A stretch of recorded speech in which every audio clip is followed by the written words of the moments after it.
This is weird. I don't know what's going on with this. Hello, everybody. You caught us. You caught us. You caught us behind the scenes I know, like trying to adjusting. adjust. I hate Should this we when you see Crimp a yourself little bit. on screen now. I feel like I notice every little thing that isn't right. Well, it's like an extra mirror. You know, Yeah. it used to be you could leave your Even mirror, shirt. you look in the mirror, then you leave, and you don't have to fuss with the way you look. Right. You're not look at this whole Zoom. It was so much better in the before times. I didn't ever really notice that my hair was flat on one side, or my shirt is not behaving. Whatever. I just didn't worry about it. But here in Zoom times, we see it all. I know, especially with just two people on there, because your picture gets so big. You know? Yeah, that's the problem right there. I agree. So what are you having this morning, Sharon? What do you got? Oh, I've got some lemon tea. Nice. I'm actually on my porch, which is a nice cool fall temperature, and it feels cozy to have my tea. Nice. Possibly because other people are using the place where I am normally in my office. Possibly, yes. I am having a little cup of Nespresso. This is one of our pandemic purchases. We bought a Nespresso machine, which is super fun. And you put the little capsule in, and it makes just one perfect cup of espresso. And and the capsules are recyclable, because that was one of the things I didn't like about our Keurig. I kicked it to the curb. But this one, you send them back, and they tell me they recycle them. I don't need to know if they do. I want to believe that they do. So they tell me. You're doing the right thing. I'm doing the right thing. It's off of me. It's their problem now. So, Jenna, it looks like you have a Wintry cup there. Do you? Is it Wintry? Yeah, okay. I was going to tell you. This is it's my best friend Trish's birthday today. Shout out! Yay! Happy birthday, Trish. Yeah, I won't divulge how old she is, because she and I are about the same age. But this is from like a million bajillion years ago. She and I went to something in Chicago called the Christkindl Market. Okay. This is 2002. I think that does say, oh my God. Yeah. Okay. So one of my kids was 1 year old when we went. I think you just revealed your age anyway. Damn it. Ugh, whatever. Anyway, we had a great time together. And so I was thinking about her, because we had a little coffee talk this morning. So I had to get this cup in her honor. So, these are little things you do just to give your day some perks throughout your day. Right. Well, doing fun things is part of what we're talking about today, because we're talking about having time as part of a couple when you also have kids. So if those of you who are single parents here, Jen and I are both talking from a perspective of a parent who has a partner. So we know there's a whole set of other issues if you're dating while you're a single parent, and we'd love to hear about those too. From our perspective, we're going to be coming from that perspective of two parents in the same house. Yeah. So I know that when our kids were really little, there was, the occasional babysitter, but that was always its own difficulty. But there was a lot of evening time together, because the kids would go to bed, and you could do any number of things. It might be that you just watch TV. Maybe that's just what we did. We could watch something other than, Barney or whatever had been on TV for the children. It was such a complete pleasure to watch adult television when the kids were little after they went to bed. It was sort of that feeling of like, I can put my feet up, maybe I'll have a glass of wine, and maybe, or we'll just talk about our day, and we won't be interrupted by the littles. And that was that kind of nice little feeling you had. So one of the first signs that something was changing was when children start to stay up as long as you do, or later. Or later, right. Yes. Oh, we have a cat visit going on. Just want to point that out. So cute. Hello, kitty. So when did that happen in your house, Jen? I think about middle school, or maybe a little bit before middle school, is when I noticed that telltale shift from. So, okay, neither of my kids was ever an early bird. I know plenty of people whose kids were up with the birds every morning, regardless of what night they'd had before.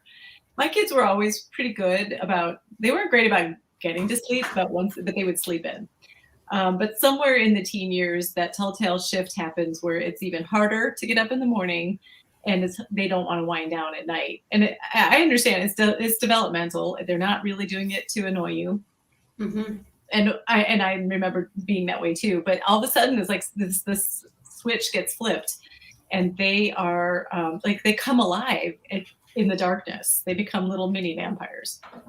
And so just as you're getting tired and winding down your day is when they might be like, I'm going to start a project and take over the kitchen. And maybe they're making cookies at like 10:30 at night. And you're like, okay, well, I'm going to bed. So just clean up when you're done and you hope for the best. Yeah. So I remember that happening maybe around 7th grade is when I think that started happening. Where are you on this trajectory? Oh, no. I think wherever Sharon is, her Wi-Fi just let. Well, am I back? Yes, you're back now. Yes, you're back. Okay. Because I could still hear you. You asked where I was. Yeah, you froze. You were frozen in time. It's because I got kicked out onto the porch. Yeah. But that's not today's topic. So we already are there with the oldest teenager and have been for quite some time. And, it's even, he will even stay up sometimes with my husband to watch a show after I go to bed. Oh, you've been replaced. I have been replaced. And there's now this calculus about which shows we can watch, because my husband and I sat down to watch a show. He said, oh, do you want to watch Ted Lasso? Do you want to watch this? I said, oh, shouldn't we wait for our oldest to watch that with him? Now we don't even own our shows anymore. So yeah. So there are still some, but I'm also competing with the exercise bike in the basement too, because my husband has to be careful not to watch our shows. So anyway, the bottom line is that TV time. You need a spreadsheet in your house. Yeah. Who can watch which show at which time and who must be present. TV time is no longer a date. The good news is we can go out, COVID aside, we can go out without our children and leave them home. But now there's also the barrier that they might need a ride home from somewhere during the evening. They're at work. And they need to get picked up right at 8:00, right when you'd be in the middle of dinner with your friends. Or, they're getting home from the game and you don't know when the bus is going to arrive from that away game. So you're waiting and kind of planning, trying to guess what's going to happen with your evening and when you're going to have to jump up and pick somebody up. So that kind of interferes with your freedom and plans there. Yes, it does. I do remember that. I remember also just how hard it was to figure out planning your day sometimes too, because the school day, something happens especially in high school, and I bet you've already experienced this, where all of a sudden they assume that your kid can figure out what their schedule is every day and how to get back and forth, even though it changes. Like today is an A day or today's a B day. Do they need to bring an instrument that day? Do they not have first period that day because it's a different schedule? Or my all-time favorite is when they have like final exams in school and they let them out early and they're like, and then your kid's like, can you come pick me up? I'm like, but it's 11:30 in the morning. I'm working. Yeah. People do have jobs. Mm-hmm. Yeah. It's a bizarre thing, but like your schedule gets taken over by theirs for a good couple of years in there. And everybody handles it differently. Some parents are like, yep, my kid's on their own. They got to either get a ride or get the bus or whatever public transportation there is. And I was kind of a softie. I was the one who's like, well, I do work at home. I can come and get you. And then they want to have lunch in the middle of the day. I'm like, wait a second. This is back to being in preschool where they only had a half day of But then you say to yourself, how many more times do I have with this? Because hopefully your spouse will be there after they leave and you'll have those dates back. Right. But how many times will you get that lunch date with your teenager again before they're gone? So it's hard because you want to enjoy them while they're still there. More times than you think is what I'm going to tell you. Okay.